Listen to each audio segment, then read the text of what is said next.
Hola, este es el símbolo astrológico del día. Mi nombre es Magnus Sempiternus Phoenix de Astropsicología. El día de hoy, que es 9 de septiembre del 2023, el sol amanece en 16 grados de Virgo. Hoy casi en semisextil a mi sol. No, de hecho en semisextil a mi sol. Y dice el símbolo Kosminski. 16 grados de Virgo, dice: un astrólogo sentado en su escritorio, con su cabeza sostenida en su mano izquierda, juzgando una natividad. Se refiere con natividad a una carta astral, así le llamaban antes.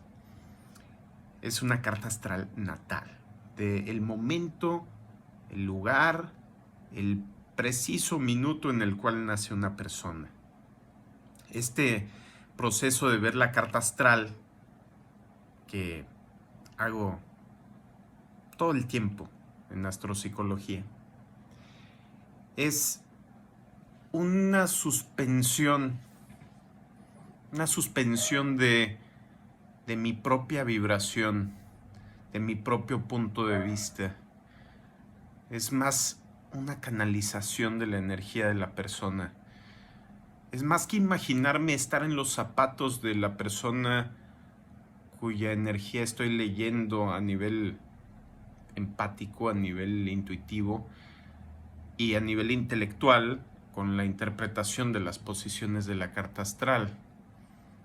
Es más un sustituir mi propia naturaleza por esas 2 horas de terapia, por la naturaleza de esta otra persona, de este paciente, de esta persona conocida.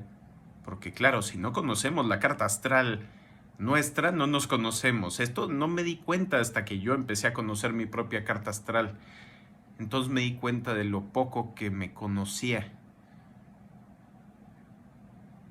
Y entonces, si no conocemos la carta astral de las personas que viven con nosotros, si no conocemos la carta astral de las personas con las cuales trabajamos, de nuestro lugar de trabajo, porque todo lo que tiene nacimiento y muerte tiene una carta astral. Todas las empresas tienen cartas astrales. De hecho, yo hago consultoría de negocios basándome en la carta astral y además en mi maestría en administración de empresas, ¿verdad? Pero es impresionante cómo salen en las cartas astrales todas las características de la empresa, sus retos, sus puntos ciegos, etc. Igual que la carta astral de una persona. Entonces, ¿por qué este símbolo en este momento? Primero es el segundo decano de Virgo. Volvemos a este segundo decano de Virgo, que es regido por el segundo signo de tierra después de Virgo. O sea, es Virgo, que es tierra mutable, y luego vuelve a empezar tierra cardinal. Entonces es Capricornio, y el rector de Capricornio es Saturno. Saturno rige, disculpen, el segundo decano de Virgo. Y Saturno son las cosas viejas. Saturno, el dios del espacio-tiempo, es los límites, pero también son las metas, también son los objetivos, también son ese marco de realidad que nos permite avanzar. Como decir, ¿cuánto tiempo? Disculpen. ¿Cuánto tiempo tardo para hacer este objetivo, para lograr algo? ¿Cuántos recursos tengo? ¿Cuánto espacio tengo para hacer un invento, un edificio, lo que sea? Los límites del espacio-tiempo nos permiten orientarnos. Siempre, para dar el ejemplo de cómo funciona Saturno, le pregunto a alguien, bueno, ¿cómo le harías para moverte flotando en el espacio sin un jetpack de los que traen los astronautas americanos, ¿no? O sea, no tienes de dónde agarrarte No hay forma más que con la inercia, tal vez haciendo movimientos extraños de tal vez moverte, pero muy, muy, muy poco. Entonces, cuando no tenemos un horizonte, cuando no tenemos límites, nuestra libertad interesantemente está completamente coartada. Entonces necesitamos de esos límites para podernos orientar, para podernos empujar, caminar, movernos, etcétera, y para saber en dónde enfocarnos. Del otro lado está la luna, ¿sí? Que es la luna rigiendo el segundo decano de Piscis. Y es ese espíritu personal, ese inconsciente individual, esos deseos. Y los deseos están frente, o sea, la luna está frente a Saturno, ¿no? Entonces, es el discernimiento de los límites, ese Saturno en Virgo, frente al deseo de volver al universo, esa luna en Piscis, ese deseo de tener aquello que más nos recuerda a ese estado de perfección, de no tener que estar limitados por la realidad física.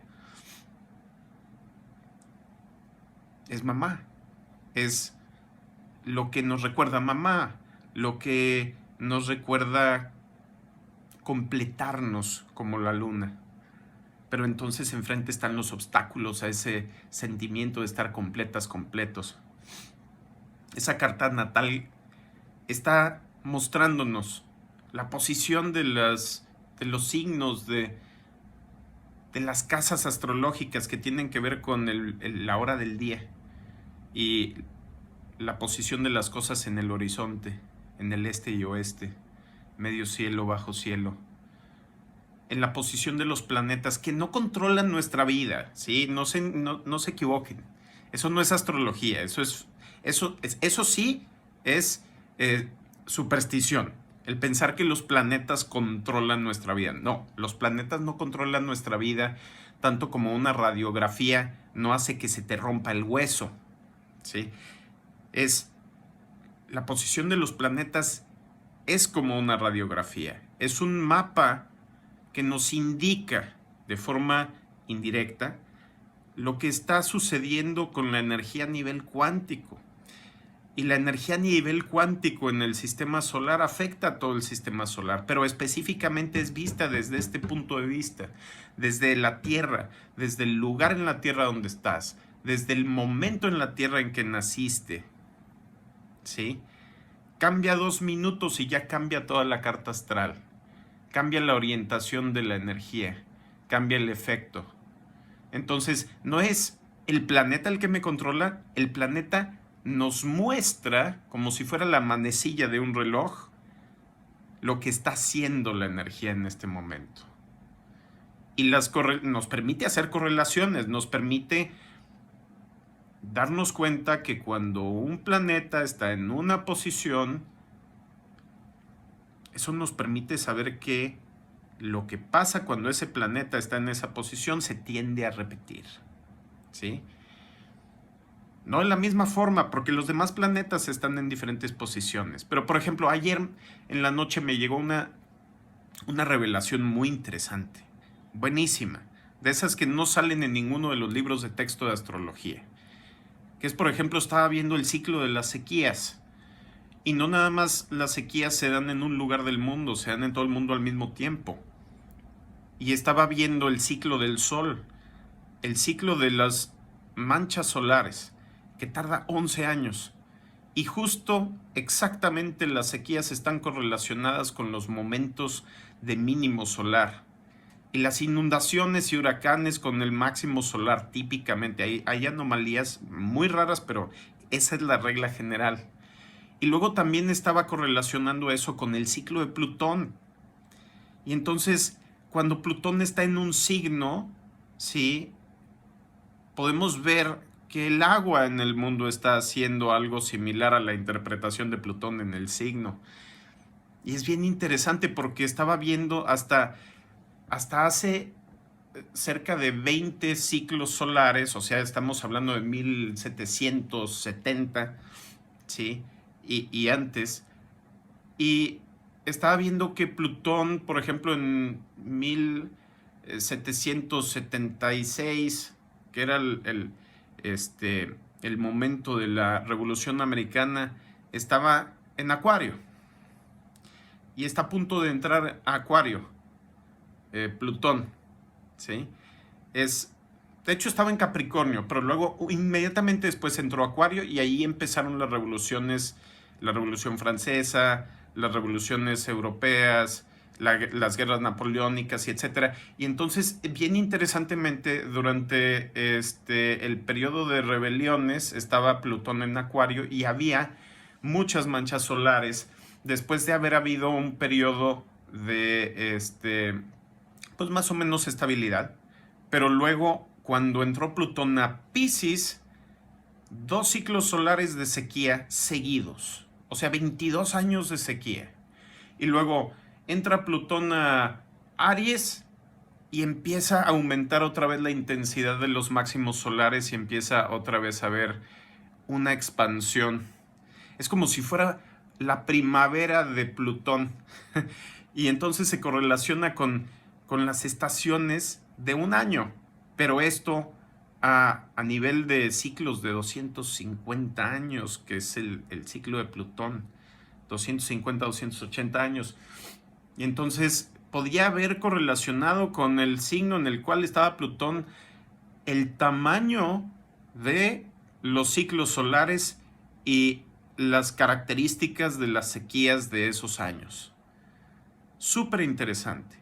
Este es el tipo de cosas que se pueden observar, el tipo de correlaciones que se pueden hacer con la astrología, que me parecen impresionantes, es como un atajo cósmico, pero luego además nos dice algo sobre lo que viene.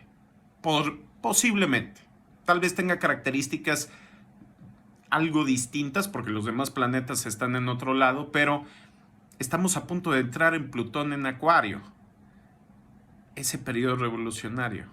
Otra vez, el periodo que tuvimos hace 270, 280 años, ¿sí? De las guerras napoleónicas, y justo están a punto de sacar la película de Napoleón. Surge el interés de nuevo, ¿no? Entonces, y esos años va a haber clima muy inestable si seguimos esa correlación de Plutón. Y luego, cuando Plutón entra en Piscis, son 20 años o 22 años de sequía, más o menos. Y es una sequía severa que todo el mundo va a sufrir. Entonces ahorita es el momento, por ejemplo, para prepararnos, para generar esa infraestructura, generar esa economía resiliente, que cuando entre Plutón en Piscis tengamos la preparación para sobrevivir cómodamente. Es el tipo de cosas que se ven en la carta natal y es encontrar la naturaleza de las cosas, Virgo, ese discernimiento. Y ese discernimiento en los ciclos de la naturaleza, Saturno, que nos lleva a ¿qué? A cumplir nuestros deseos, la luna, y a sentirnos completos. Luna en Piscis. Bueno, ese es el símbolo astrológico del día. Si les interesa entrar en terapia astral para ver sus características, sus ciclos, mándenme un WhatsApp al 811-044-5283. En México, claro, clave 52. Hasta luego.